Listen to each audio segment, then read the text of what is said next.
Welcome back to A Legacy of Purpose. I'm thrilled to sit down today with Andrea Kates, author, entrepreneur, global innovation strategist, thought leader, and she spent her entire career unlocking the potential of businesses and visionaries across many industries. So from her time as a startup CEO in San Francisco to her work with entrepreneurs, not just in the United States, but across global growth markets, Andrea has dedicated herself to helping companies move from stuck to scale, which also happens to be the title of her book, which we'll talk about more today.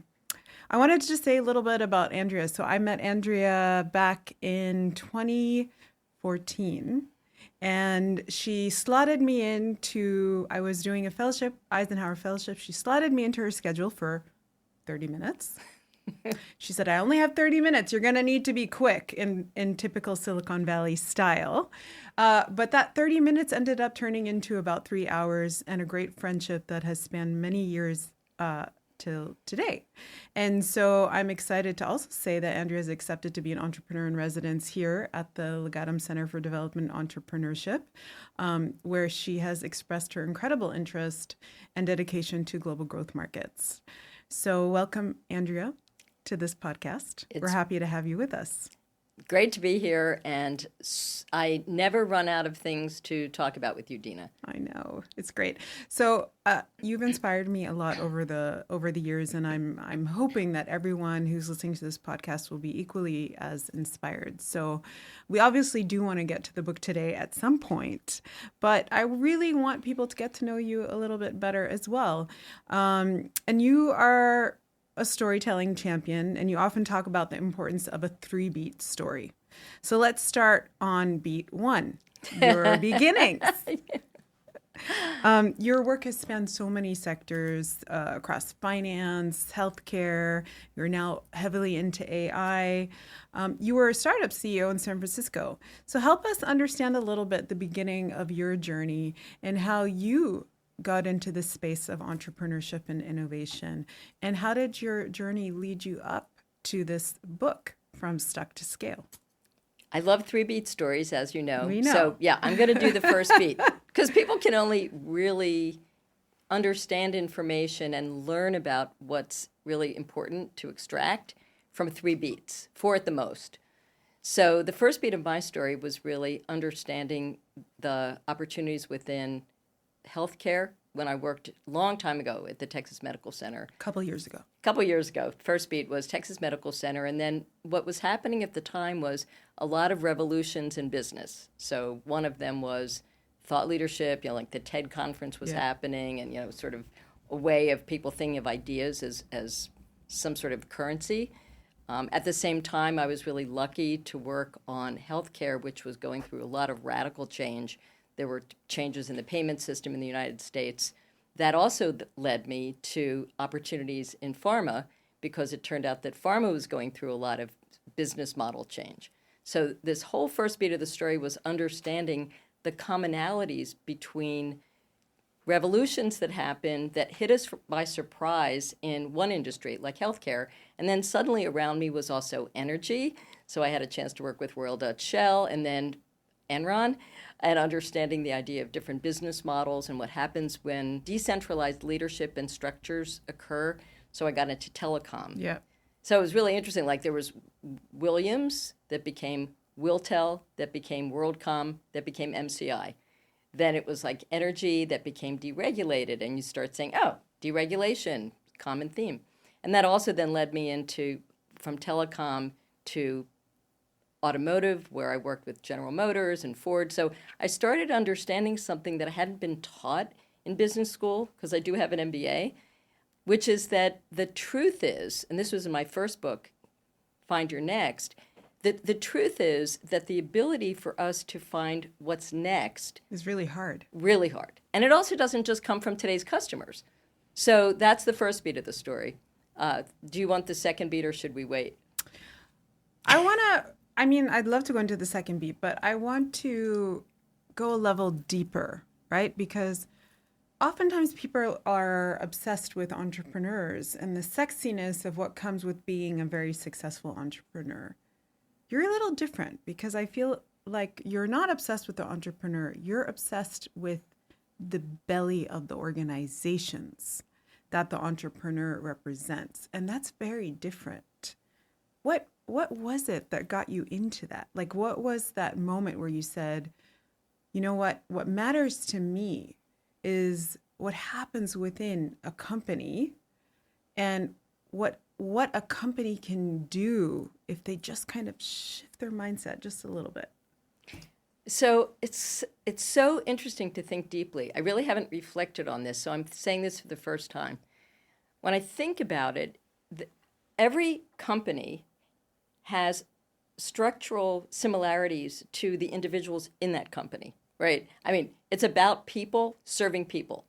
And so, first of all, some people are not able to see change as it's happening. They become like turtles and they hide. Yeah. They kind of sort of see e-commerce happening and then it's like, maybe that will go away. You know, it didn't. They sort of see AI happening. Maybe that will go away. No. So there's a kind of DNA in an individual to either see it or don't see it. Okay. The second thing that I'm thinking of based on your question is you can either catch up or give up. Give up. And there is a mindset. I don't know if companies can have mindsets, but whether it's an entrepreneur or a large company, because I've worked with tons of them, you know, you have that choice, like to either catch up or give up. I mean, companies do have a mindset, right? Because like you said, companies represent individuals and individuals represent a way of thinking. And it's interesting that you've always been curious about that in particular. So with that, tell us about your second beat. Okay, so second beat was after seeing this, I started thinking of this, and this was what led to my first book, Find Your Next. I started seeing it. It was unhumble of me, but I thought it's kind of like the Human Genome Project. Yeah. You know, like you have these patterns, and deregulation in energy is very similar to deregulation in telecom. If you understand the mechanism of change, kind of from first principles, you can accelerate, you can leapfrog. Yeah. And I was lucky enough to work with a company called Embrace in India that was a healthcare company. And at the time, it was like SMS and flip phones that were ways of communicating. And that was fine. You didn't need advanced technologies to do advanced, innovative things. So I started realizing that this DNA and spark of change was looking at patterns in adjacent markets, not being limited to the technology that was, you know, supposedly a limitation. And then, as I said a minute ago, like a mindset shift that we're going to catch up. We don't know how, but it's not necessarily only the entrepreneurs that claim that. I mean, I've seen so many inspiring leaders in large companies that are the ones who are the catalyst for change. They're just like, we're going to do this. We're going to figure it out. And those, you know, it can be a 200-year-old company like Shimizu in Japan. Yeah. It can be a 2-week-old startup that has the same DNA. But to me, that's why I'm not in love with entrepreneurship per se. Yeah, that's what I think it's wonderful because you look at the layers and the layers and the layers that make companies tick, right? Mm. So what is your beat 3? Or is that still coming? No, so beat 3. so there's a little beat 2 in the middle where I was teaching in business school. So I taught at Stanford, I taught at Berkeley, and I taught at Princeton, the Lean Startup methodology. And then I also started my own methodology in Copenhagen at a place called the Copenhagen Business School. And at that moment, I started realizing that the whole way that we teach business is out of whack. You know, it's not like spreadsheets are going to predict growth. And so I started to, I decided to apply this lean startup methodology to corporations when I was running the software company. Yep. So the second beat of the story is looking at these 13,000 teams at a time that would come through the program. And we would say, well, you know, a certain percentage of them are going to fail. And that was just kind of like the way it was. And that was our, you know, kind of mantra. And I thought one day, wait a minute, like a lot of these ideas are really important. And they don't have to fail. They don't have to fail. They could serve millions, if not billions of people. So why is it that we're just saying, well, you know, it's a numbers game? So I started studying the outliers, right?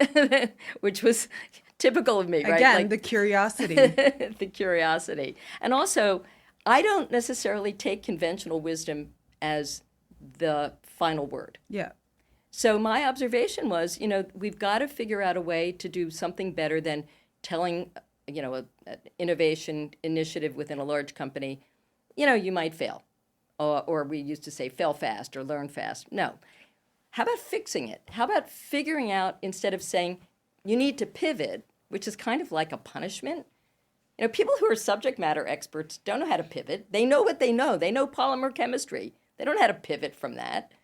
And so I decided to unlock the secrets to how to pivot, where to pivot, what we're optimizing for, so that people with the juice to really make some change happen have the wherewithal to not just go in one place and give up or fail, but to actually maneuver out of that. Yeah.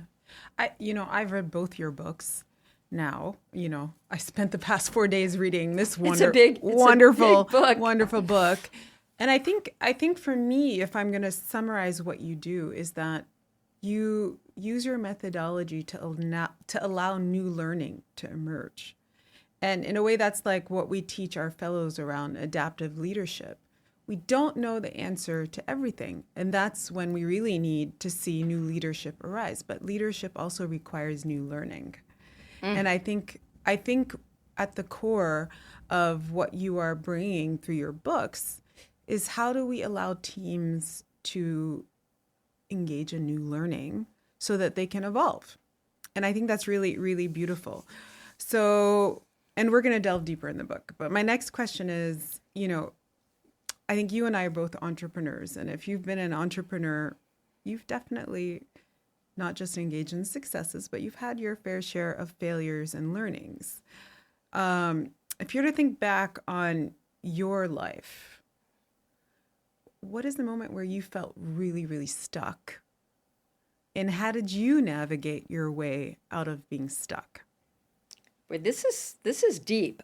This is what this podcast is. We go deep here. This is deep. Yeah, there's nothing scripted about this. I would say that stuck for me is a conflict between what I find unacceptable and my courage to do something about it. And when I see things unacceptable, like business teams that fail, there's a lot of kind of chasing my own tail, like a dog trying to find a place. Like I know it's wrong. I'm agitated about it, but I know that it will take courage for me to stand on global stages, for me to take on the technology risks, for me to go, to places I never even heard of. I usually have to look on a map and say, where is this place exactly? I have a conflict personally between the curiosity and the sense of things that are completely unacceptable and my personal courage to take action. So your stuck moment is coming over your fear of taking action. So how did you overcome that? It's interesting. There's a moment that I realized, if not me, who? I am not usually the largest person in a room. As a matter of fact, last week with the fellows, people tower over me physically sometimes. I never considered myself to be like the person to write 2 books and, probably more ahead. But I realized one day, and certainly doing keynotes on major stages, like the TED main stage. Hard. It's hard. I have my own fears of, standing on stage. It's hard. And you have to be really great, like you have to really bring it. And so I think one day I just thought, well, I looked around and I thought, someone needs to do something about this. It's just, when I think the thought unacceptable, that's my inspiration to say, well, whatever it takes, I'm going to figure out how to write. I'm going to figure out how to tell stories. I'm going to figure out the spreadsheets. I'm going to figure out the technology. I'm going to figure out the courage to speak my piece. I'm going to basically a lot of times have the courage to just be underestimated. I think that's what many women feel.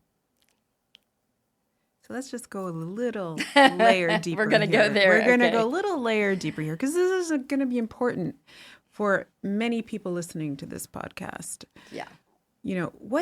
How did you really, truly overcome that fear? And specifically, I'm asking because a lot of women, many of whom you and I know, they're always hesitant to put themselves out there. Men too, but women in particular. So, you're saying that what drives you is to stand up for what is unacceptable. It's like, for example, just telling teams that they're going to fail. That's unacceptable. There's a way around that. But that you were stuck at this point of how do I put myself out there and be that voice that's going to be bold? So what was it that pushed you through that fear? What did you do? The first thing I did was I was very bad at it in the beginning. Honestly, I mean, when I think back, I remember Seth Godin, who's a very well-known marketing guru. And I actually think I don't even know if it's one person. He might be an avatar because he's so prolific in his writing. He's so insightful. I've actually taken his online marketing seminar. He's really great. He blurbed my first book, which was wonderful. But I remember being on stage with him when my first book came out.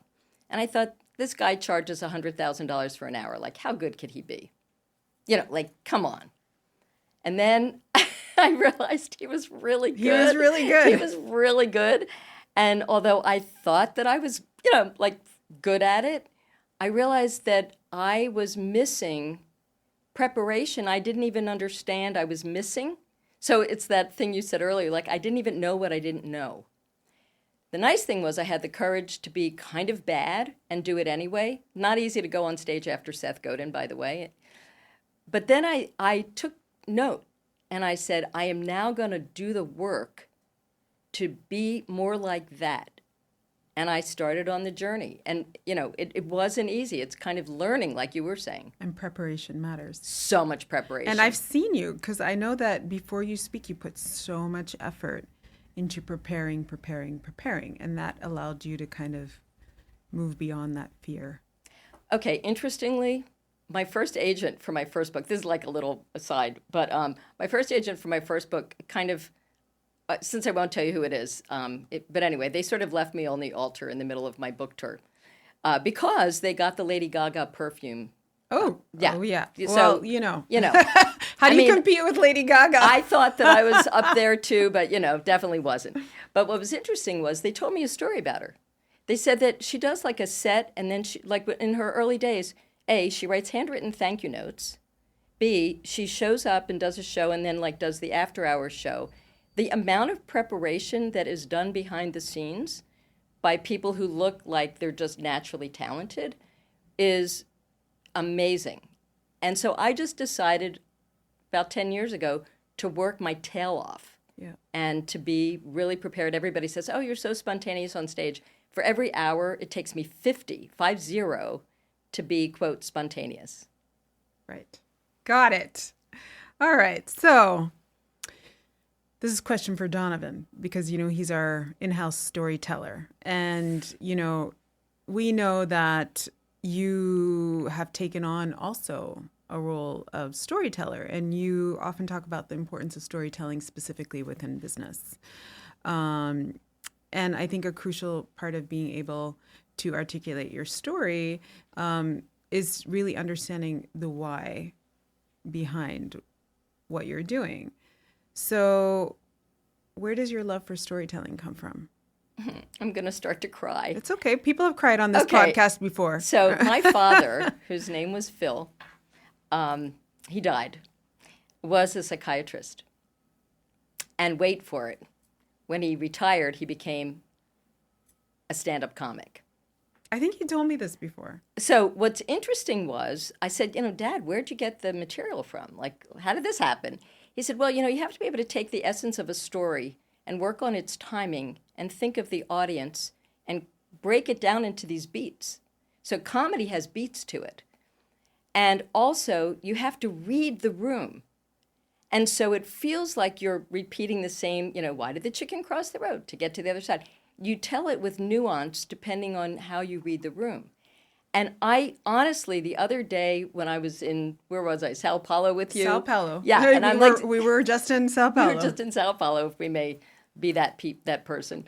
But, I remember walking on stage and thinking, okay, read the room. These are people who don't have English as a first language. So even the ability to storytell it's a relationship. And that reminds me of a line, I think it was like Tony Bennett. They're like, how long did it take you to learn how to sing? And I'm sure you know the story. And he says, well, it took me 3 years to learn how to sing and 10 years to learn how to make an entrance. So for me, storytelling is like that. It has taken me a long time. My first book wasn't as good as storytelling as this book. Yeah. And this book, I literally started off with like studying storytelling. I went to the Moth. I read a bunch of books on storytelling. I studied storytelling because if you don't connect with the reader, then what's the spreadsheet for? And connect with your entrepreneurs too. Entrepreneurs are people whose hearts are very, come forward, right? They are invested in, not to generalize, but entrepreneurs have a passion. Like last night we went to kind of a pitch competition. We'd hope they'd have a passion. Yeah, and they have to have a slight amount of insanity, let's be honest. Totally. Right? It's like if you can't think of anything else to do, please think of anything rather than be an entrepreneur. Yeah, and 100%. If you can, okay, then we'll let you be an entrepreneur. But I think that story, it's not like, I hate elevator pitches. It's not like one story that you tell to everybody. It's being able to connect with people, whether it's your customers, hearing their stories, understanding the meaning behind the words, which is very different from the words.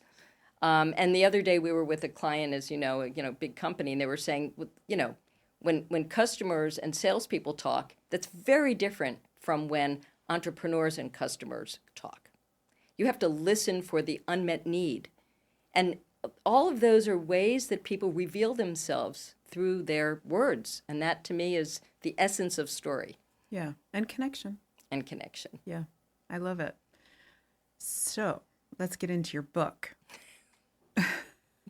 I can't believe you read it already. It's a big book. Well, I had to do that. I had to prep for this I know. podcast. You're like me, yeah. And 50 and hours also, for every hour. We love you around here. So when we got the book, we read it. So this book here, From Stuck to Scale, right? I hope that many people go out and buy it. It's an important book to read. But you introduce in this book a very structured framework for moving past roadblocks or the idea of being stuck to being able to move to a new level of growth. So in it, you describe these 5 key stages where entrepreneurs get stuck. Walk me through these stages. Why did you feel that this issue needed to be, well, we know a little bit of why you felt this issue needed to be addressed now because of your background, right? But why did you do this now? In this moment that we're living that is so fast paced, where things are evolving every minute. Like we can't keep up with what's happening with AI. Every day we get a new, wow, we didn't see that one coming, right? So walk us through these stages and tell us a little bit about why it's relevant now. Well, I'll start with why it's relevant, and then I'll tell you the stages. Okay. There is a world that we will create that is completely different from the revolutions of the past. And we can feel it, and we are lucky to be here, but it's pretty risky if we don't get it right, and it's pretty scary if we don't get people who find things unacceptable to step forward and speak out, take action, and make movements happen around these things. And I think companies basically are movements, being able to get a lot of people to coalesce around change. Of course, and especially if it's like an innovation-driven enterprise that is really trying to transform a system.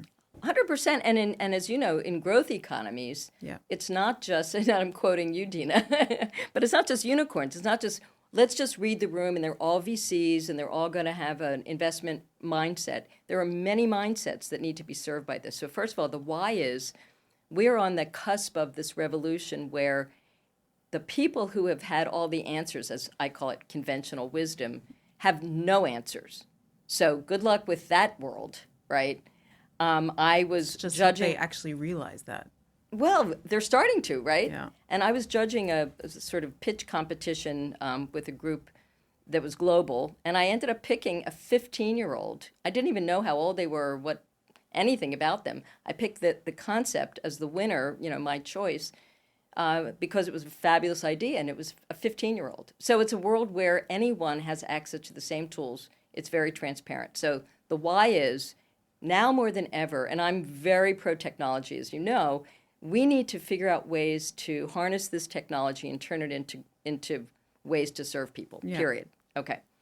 Now, the way that I figured out where people were stuck was, I have this line, everything is obvious in retrospect. Yes. Right? Always. For pretty much everything in life. Right. So looking back. It's like the sad, sad truth. It's the sad truth. And it's not like, what would I tell my 20-year-old self? But, when I looked at the data, because as you know, I love to look at data. So I looked at the data and the patterns of how these different people had failed. The 13,000 teams at a time, which is like 60,000 people at a time, and the companies I have worked with, many of which were in automotive and fintech and all over the world. I started to sort of realize that there were buckets of similarities, and I didn't know what to call them. At first, it was 4 categories, but then I realized that patterns. First pattern is the egg sort. People in large 2 categories, sometimes, and now I have people hold up like their left hand. Hold up your left hand if where you feel kind of stuck is you don't know what to do. You're just like overwhelmed, or you don't understand it, or you haven't learned enough, or you just don't know what to do, or you're paralyzed, or you have this huge portfolio of opportunities and you really don't know where to start. So that's one. The second is a broad category, which is, I know what to do. Honestly, I know what to do. I cannot get people to do it. Yeah. So there's like a left hand, right hand. And actually, this came from my dad, too, because when he was training in medicine, people would come in and they would do like triage, like, I feel sick. And he'd say, oh, like, let's fix their broken arm. Yeah. Right. It's like, wait a minute, you forgot to ask, like, what hurts? Right. Oh, it's a headache. Okay, then forget fixing a broken arm. So it's basic triage. All right. But then it got more refined, where I realized that it's sort of the first, when you hold up your left hand, you don't know what to do. There's envisioning it, right? Like you literally can't even, you have something in your mind, but you can't put it down on paper. It's kind of like an itchy feeling. Like, we should probably do something about AI, right? So it's like this, but you can't even get it down on paper. Yeah. But you can't put your finger on it. That's right. So you envision, and we have very simple do-it-yourself tools for this, right? Envision. Expand. That's when a lot of times an expert in something can't see outside of their own industry, can't see an adjacency, can't see a parallel, can't see something that it applies technology or business model in a new way. So envision, expand, build. And as you know from the lean startup where I ran the software company for years, there's a real methodology to using scientific principles to build. So envision, expand, build. Great. A lot of the world ends there. And so we have a hackathon, and I'm not being sarcastic. No. I'm not being cynical. We see it all the time. So you can build it. And then it's like what I call a science fair project. Like, it's really good, but so many of those ideas died on the vine, literally. No support internally, no external ecosystem, no way of scaling. Okay. So to really scale, you have to have engage and activate. Yes. And I'm going to say something that I've never said before. And I just want to say these are my 2 favorite stages. Oh, thank you. Yeah. Well, it turns out 80% of the projects that we had fail were because of engage and activate failures. Yeah. Now, I will say that as a woman, I used to feel that spreadsheets were more important than stories, because you get a lot of credibility by being able to do the numbers. Do the math, right? So that's where you get the credibility. It took until this stage in my career to feel confident enough to realize that it's the engage and activate where people fall short. Yeah. And so it's engaging global audiences. It's engaging. It's not just like having relationships. It's literally drawing ecosystems differently, drawing ecosystems for profit, yeah, drawing ecosystems for platform, that's technology enablement, and then drawing ecosystems for purpose, which is brave area where you have to just like really step out there and say, just like we said earlier, I'm going to lead this, even though I don't know one thing about this solution. It's going to be a large challenge that I'm going to lead, and I'm going to corral others to be part of this. It's that important. And then activate is, like getting to the engage part and drawing it and getting the ecosystem built.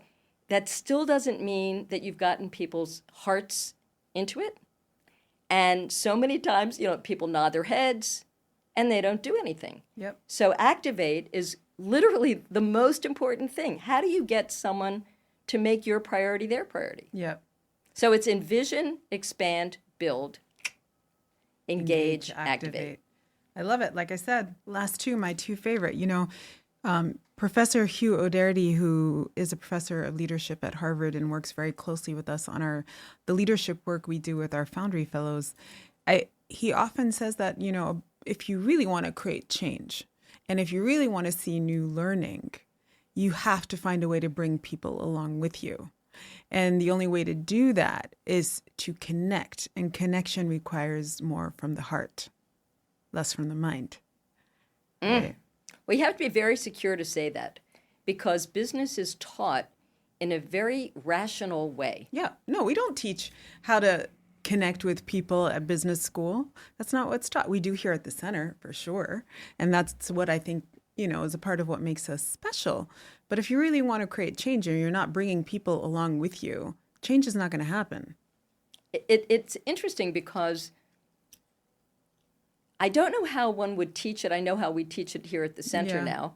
But it's sort of like Spock versus, well, I don't know. Let me get that one gone. But there's but kind you of love Spock. We know you love Spock. Okay, so there's sort of this feeling that business is Spock. Yeah. And it's actually somewhat Kirk as well. There's a bit of there's a bit of frustration for rational folks like all of us are when logic is sitting right in front of you. Like, here's AI. Are we going to do it? Catch up or give up. And people literally give up. Or there's a leader that has the perfect answer, but literally can't get other people to see it the way they see it, which happens a lot with expertise. Expertise is understood by the expert, but it's very hard for them to communicate and get other people to play the roles that they need to play, like an orchestra conductor, so that everybody comes on board. I have a lot of, as you know in the book, a lot of fixes for it. There's actually fixes for it. Yeah, that's why people need to get the book. So, when you wrote your first book, Find Your Next, that was one endeavor. But you have talked about how writing this book, and I was around when you were writing this book, was a completely different kind of endeavor. And, now that I've read this book could be spun out into several books. But and I also know that you spent months and this book was really done in the span of a year, and you were very disciplined and you were so determined to get this book out and to get it out as quickly as possible. But what was so different about this project and writing this book from when you wrote Find Your Next? What was different inside Andrea? I will use a 3-letter word, like my 3-beat story, ego. Oh. Ego. In the first book, my ego was in a place where I wanted to be acknowledged for my expertise. Yeah. That's very important at a certain stage in one's career, especially a woman in technology running a company in Silicon Valley. I mean, it's important. This book is about service. I honestly, unhumbly once again, but my ego's not in it now. I honestly know that these are the secrets that can unlock all of this frustration that is inside of 160-year-old companies, corporate leaders, global leaders, government leaders, entrepreneurs, accelerators that are all beating their heads against the wall when they get a science fair project that's so smart and it's not turning into a scalable business. So I know these are the secrets, and I'm at the stage in my career where my ego is like locked in a closet. It's not about that. You want to serve. It's all about serving. I get that, and I've seen it because, the Andrea I met back in 2014 is not the Andrea I know now in 2025, because I've heard you over and over again the past month say, Dina, I'm in. Let's create change. I want to serve. How can you use me? Right? And that's just such a beautiful thing. And I wish more people were like that, where in a particular stage of your life, you start thinking about just serving and helping others.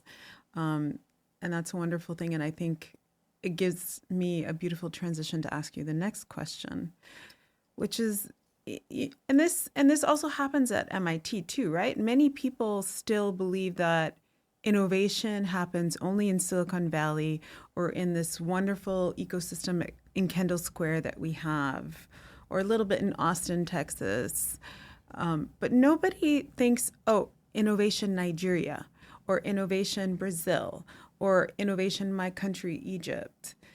Emerging markets, or what we call growth markets, are often affiliated with poverty, destitution, problems, big problems that we need to fix from here in the West. But this is a very misguided narrative, because you cannot sum one country into one narrative of poverty and destitution. And there are many different narratives that come out of the markets like the one I come from. And I think it's always powerful when people like you, who have spent their biggest chunk of their life in Silicon Valley, working from Silicon Valley, very intentionally shift their focus to growth markets. And you've deliberately set out to engage in service to these markets. What was the turning point for you when you decided to shift your attention from these very kind of traditional innovation hubs to the markets that we serve here in the center? Well, it was intentional and it was accidental. And I'll give you two beats.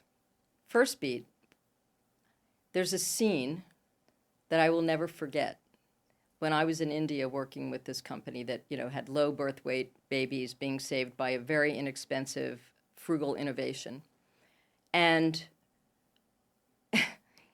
I was there as an advisor to this company. I was a bit arm's length, but I found myself sitting on a floor, which was actually kind of a dirt cave, where a woman had been ostracized from her community in India because she had a child who had died from low birth weight, and was ostracized, was also grieving, and I could relate to it on so many levels, including a personal level.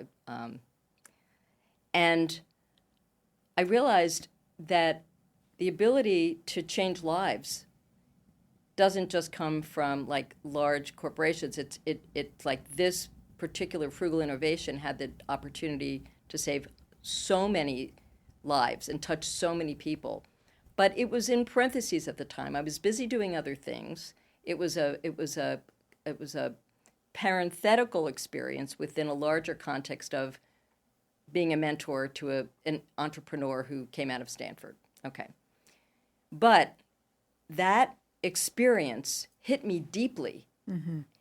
Okay, the second beat is the understanding of the numbers of the world right now tell a story that the young people coming up and having opportunities are not necessarily only in my zip code. Yeah.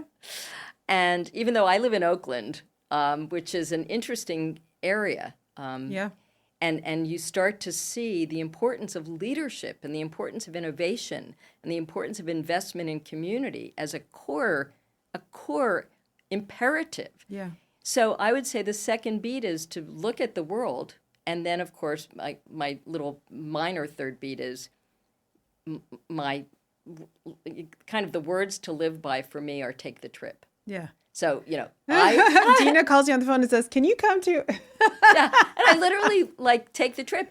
And so you can't get off a plane in Cairo and feel like, oh, the whole world is exactly identical. No, it's not. Or in Sao Paulo or in Bogota. This, as you know, the story of this company, of the whole book, the through line of this whole book is a company in Bogota That's why I mentioned Bogota. Well, yeah, but it's really true. I meet this guy randomly. He had just been at a conference. I meet him randomly. We're crossing the street. He's like, what do you do? I help companies that are stuck. And he says, well, I've got a company that's stuck. And the next thing you know, I'm flying to Bogota, first time. Yeah. So in answer to your question, without, getting into the story of my book, it's you can't be a human, get off an airplane, experience these incredible opportunities and brilliance all over the world. And, I'm working with Reform in Africa. And, it's just incredible when you go to places and see the innovation that's happening in so many levels. You can't just be a one-size-fits-all mindset around innovation. Yeah. I remember actually years ago when I was working with Royal Dutch Shell, I remember going to Kuala Lumpur and getting off the plane and going, wow, there's a lot of hustle going on in this place. 18-year-old telecom entrepreneurs. The world is full of opportunity. I was hoping you were going to say, and one of my beats was meeting all of your fellows. Oh, well, that's the beat that's coming now. So that's sort of the third and important beat is meeting fellows. I remember you called me up and I have this circle of trust, which is people that I'll say yes to. But then there's this circle of must. And Dina is in that circle of must. There might be 5 people in that circle. So when you called me up and said, can you come and speak to the fellows and meet the fellows? And I'm like, well, first of all. I asked you to keynote the kind of end of year celebration of our fellows. Correct. And I thought, as usual, give a keynote at MIT for fellows that I've never met. Sure, Dina. Sure, Dina. I'll be there. Commissioner Gordon, Batman, yeah, I saw the bat signal, yeah, I'll say yes. And then I had to watch 800,000 speeches from people who had done this before and prepare. But it was then that you came up with the phrase ecosystems of purpose. That's correct. I met those fellows and I remember thinking I would sit in for sort of research purposes and I could not leave the room. The fellows were sitting presenting the final versions of their insights from their entire year's experience. And each of them had revelations and deep insights about the ecosystems they visited, ecosystems that they were committed to running. They had this sense of huge commitment, I would say, to being agents of change. And it was from countries I hadn't been to. At the time, I hadn't even been to Cairo, and there were people from Egypt, there were people from Africa, all over the continent, people from Latin America. And I thought, this is the future. Yeah, I agree with that. I want to talk about this phrase you often say is that intense business is intensely fun. And, collaborating with entrepreneurs and corporate leaders and government officials and those engaged in R&D, that creates an energy that fuels innovation. But it's also fun, and that's the spirit we see in many of our markets. People are building, creating, and I've seen as people are building ecosystems and that creating a new community, that can also be very fun. But your work also involves dealing with difficult and intense realities of the conditions that many people are under in the markets that we serve. And in the face of all those difficulties, how do you hold on to hope And how do you hold on to fun and staying excited? Okay, so like every single baby all over the world plays peekaboo. I am not kidding you. Like wherever I go, I'm just amazed. Like last week in Sao Paulo, I was sitting by myself in a restaurant watching families and their children, and there was just laughter and sharing. Then I went and saw people who were living in a much less, in the favelas, basically, Yeah. And guess what? They play peekaboo. There are universals about people loving their kids, wanting tomorrow to be better than today, and feeling that their contribution will somehow matter. I've experienced it in every single place. As I said, mostly what we're talking about today is Africa, Latin America. I mean, you see it, right? Yeah. Now, at the same time, there are these huge inequities. So, first of all, there's the economic issues. There's food scarcity that I believe is an ecosystem of purpose, energy, the very basics. And the reason it's fun is when you start to realize that putting different players together, and I've watched this with you and the fellows so many times, the sparks that fly when someone said, what I'm doing and what you're doing, like 1 + 1 is 5, and then they get somebody else on board. Like last week was electric. Every speaker that came had an amplification, had a way of like creating this bigger vision. But it's not until we're together with other people that those sparks start. Yeah. And so to me, that's the only thing we need to do. We can't sit in our offices. We can't sit in our own places of business. It's that feeling of scale coming from amplification. These are a lot of big words, but like the ecosystems are like, I always say ecosystem is actually a verb. Yeah. We do it. It is it. It's verbs. It's action. And that's, to me, I mean. That's what we say about leadership. Leadership is an activity. It's not a noun. Oh, that's 100% aligned. Yes. Yeah, I hadn't heard that. Yes. Well, and also if we think about it, like the curiosity and the courage that we were talking about earlier that I experienced, like I'm curious or I feel something's unacceptable, but then I have to have a little courage. That is actually a team sport. Yeah. You can't do that alone. And actually, I'll quote someone in the book, Frank Bonafiglia from the Edison Awards says that, like, innovation is a team sport. Yeah. So that's what, to me, in growth economies, the community in every economic part of any place where you go, you see the community. There are people sharing meals. There are people who care about one another. There are people with family and extended family. It's universal. And we just have to make it better for people. And that's what keeps you going. No, it's the peekaboo games. It's the peekaboo games. Yeah, pretty much, yeah. I love it. So in one of your recent talks, you said that 2025 is going to be the year of the leapfrog for technology and entrepreneurship. What do you mean by that? And I know that, everyone's going to think, oh, AI, but I'm sure it's deeper than that. Much deeper. So I've been through a leapfrog with telecom, right? Like where I was working with Telmex years ago, and they couldn't do the last mile. You know what that is? Yeah. So they would have like a phone and a need in a house, and the last mile, for people who don't know, it's like Dina's phone was going to be 3 years to be connected. So then there's this thing called mobile, and it leapfrogged. Yeah. Okay. I feel that that's like on steroids right now. Right. Because the young people and it's not just in AI, it's the capacity for people to accept change. Like everybody quotes the same, I think it's trite, like it took X number of months for people to use Facebook. It took X number of months for people to use Amazon, Alibaba, whatever. Actually, like the speed of adaptation is so much the norm with young people today. Right. So to It's me, true. that's the juice. Because in previous generations, it's like the expectation was, oh, there's a car on an assembly line. It's going to be chassis, wheels, like that. And then suddenly it's like LiDAR. Oh, like that's Right. disruptive, right?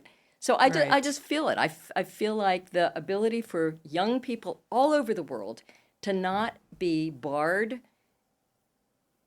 when it comes to access to technology. I mean, that's still an issue in a lot of communities. I'm not trying to be naive about that.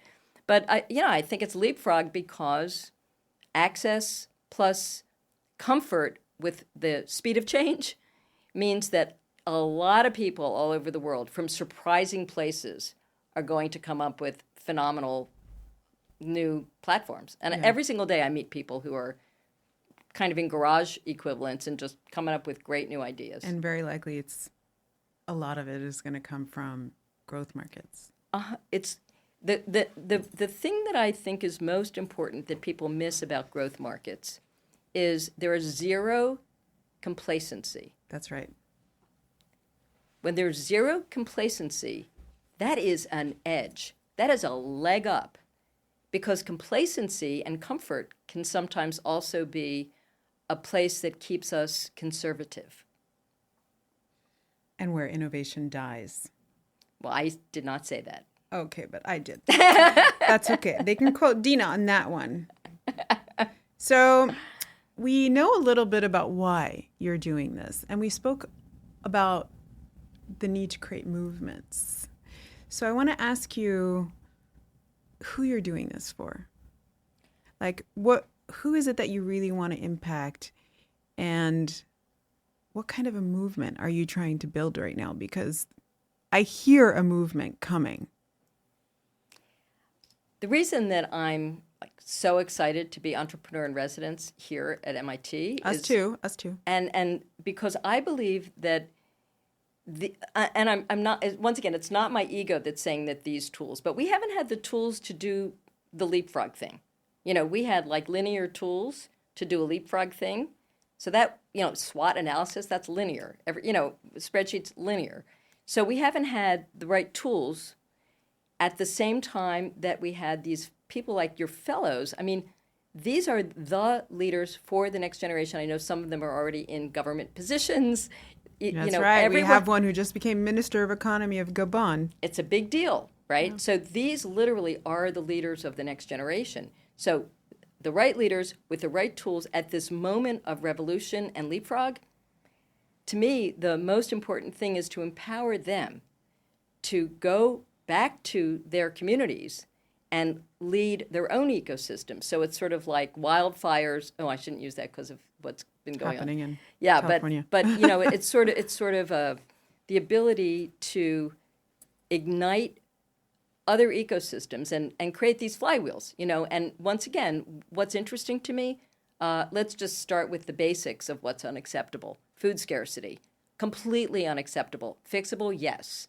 Does it need an ecosystem of purpose? Yes, it does. Are people working on it? Yes. Is there redundancy? Yes. Do we need to get rid of the redundancy, have better leaders, use technology to map what's already happening and do better and consolidate? Yes. So, yeah, let's just start with food scarcity. Yeah. And that also then looks at ag tech, and that also looks at technology. I mean, each one of these has a ripple effect. But I would say let's start with food. Let's start with energy. Let's start with water. Let's start with access to healthcare. I mean, should I go on? These are the leaders. The fellows at MIT and people that they touch are the leaders that are going to solve these problems that conservative thinking and linear models will not solve. It's interesting because I had a business circle advisory board meeting today, and one of them said, one of the incredible superpowers of this center is this is the only center at MIT that is so MIT has given birth to an endless number of entrepreneurs, but this is the center that represents the entrepreneurs who are taking MIT global, right? Well, it's interesting because in the book, From Stuck to Scale, there's a profile of Alex Desato, who's not a fellow, but he's a leader who grew up in Nigeria, went to Silicon Valley, worked at NVIDIA, and then decided to work for something called Ahura.ai, and still works in AI for Africa. So there's this feeling of tether. Where you're born matters.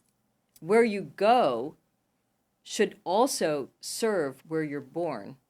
And at the end of the day, there's this feeling in many, many people, but certainly your fellows, that there's an obligation and a commitment. I mean, there's a love. There's a deep hunger. There's a love to serve their countries. Yeah, no, 100%. Even in me, right? I'm here at MIT. I'm Egyptian. I still want to continue to help Egypt evolve from my position here. So it does matter. Where you're from really matters. So I'm going to ask you a question, and I think Donovan really liked this question a lot because I did a podcast with Christopher Schroeder, who you know. Yes, Christopher Schroeder. Love the Christopher person Schroeder. who introduced us to begin with. I was on stage with him in Dubai. Well, at Dubai 2020. And then he's the one who introduced us back in 2014. It's crazy. So, I was asking Christopher Schroeder, how do you get through like the massive amount of requests and emails and demands that people have of you? We only have 24 hours in a day, and part of that we need to give to sleep. Well, except for you and him, you don't sleep much. And he then ended up reversing the question on me and saying, well, how do you do it? And so now I'm posing the question to you. With only 24 hours in a day, how do you balance all of the different roles that you play, all of the different, people that you're trying to serve? Because I've seen you, so many entrepreneurs want to get a little bit of advice from Andrea Kates, and you often do this for free. You do this because you want to serve, but it eats up a lot of time. So how do you balance all these roles, and how do you choose where to invest your energy? And how do you continue to ensure that at the very center of it is meaningful for you? That's deep. We try. That's a deep one. Thank you, Donovan and Dina. Well, I have a couple of rules. So number one is the rule of radio frequency, which is an RF is, it's like a way that somebody operates. And so when someone's on a certain radio frequency, I can feel it, and you're on that. And when I meet people like that, I can feel it right away that these are the people that are going to be true to their word, have an impact on many, and be responsible enough to learn what they need to achieve hard things. Mm-hmm. So that's RF. That's the radio frequency. So that's my top of, like, every single day I start with RF. This is how you select. That's those. right. At the bottom is toxic people. Who we want to get rid of. We don't want those. Honestly, I have, yeah. So as you get older, you do learn how to 100%. So there's kind of like, when you're sifting sand, like, yeah, all the toxic people are gone. So that's easy because there's a lot of toxic, you know what I mean, people who are not going to really serve well. Okay.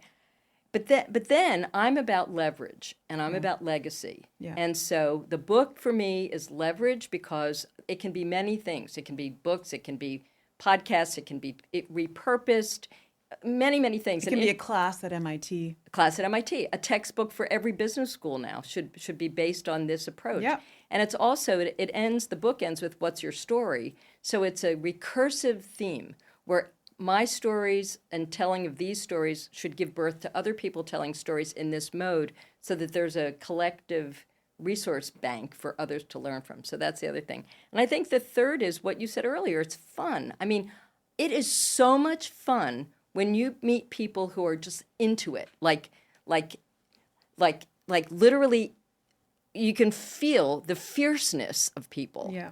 And that's how I live it. And I'm just lucky because I charge a ton of money for some so that I don't have to charge anything for others. And that's the way to do it. So my final question is about legacy. So, we all live our lives and sometimes we get caught up in the grind, but we only get to do this once. And we need to think about what we want this once to mean. So my question to you is, when your time is up, and all of our time will be up, we don't know when that will happen. We don't know how, but we know that there's an expiry date. How do you want to be remembered? What do you want your legacy to be? Goes back to I'm going to cry again. Okay. Goes back to your dad. It does. So my dad had rules for survival. And they were so famous that we read them at his funeral, and we made a little poster, and we handed it out at the funeral, and then everybody wanted it. And honestly, this is so crazy that you're asking me this, because last weekend I was at my girlfriend's house in Philadelphia, where I grew up. And I looked on the refrigerator, and there were my dad's rules for survival. And that's his legacy. So I think I'd love to have a legacy of people being able to have guidance for how to be great entrepreneurs and great business leaders with things that work, with tools that work, with a do-it-yourself system that works, so that it can keep on giving. Yeah. I think that honestly, to walk in, his rules for survival have a picture of a squirrel with a pair of glasses and a little hickory stick, and then there's his rules for survival. So I think it would be cool to have a squirrel with glasses and a hickory stick, and kind of Andrea's 5 stages. 5 stages. I love it. Yeah. I love it. I love it. Well, I want to say that you've deeply impacted my life, and it's an honor to be in your circle of must. Mm-hmm. I also, as you get older, you start creating these circles, and they really matter. And you are definitely in my circle of must. And I do hope that everyone orders this book, From Stuck to Scale. It's an important book, and I think it's going to matter to a lot of people, and what a beautiful legacy that is for you to leave behind. And I'm kind of confident that there will be more than this. So I want to thank you for joining us on this episode, A Legacy of Purpose.